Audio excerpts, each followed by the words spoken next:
And we're joined by Ray Stewart, the waste reduction facilitator for the regional district. So it's time to get rid of your Christmas tree. It's nice to see that there's a lot of locations that people can go to do that.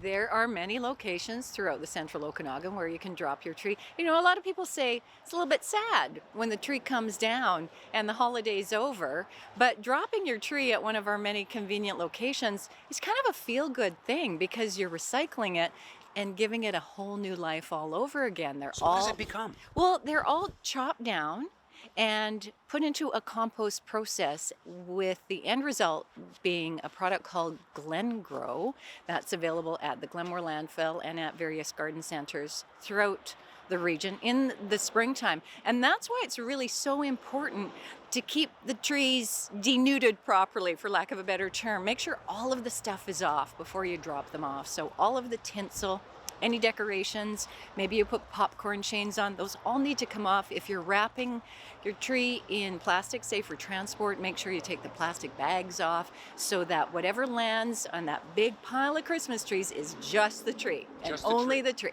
Yeah.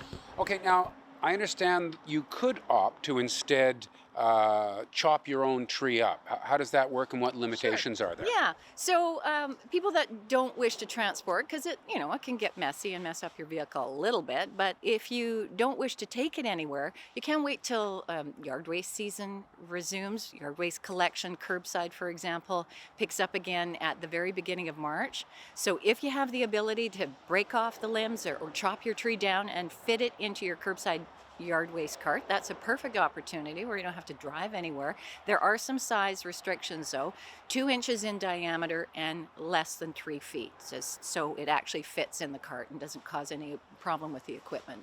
Right. And then I've heard somebody saying that you could also, if you've got space on your property, you could just leave it and let it decompose naturally. That makes a good home for critters.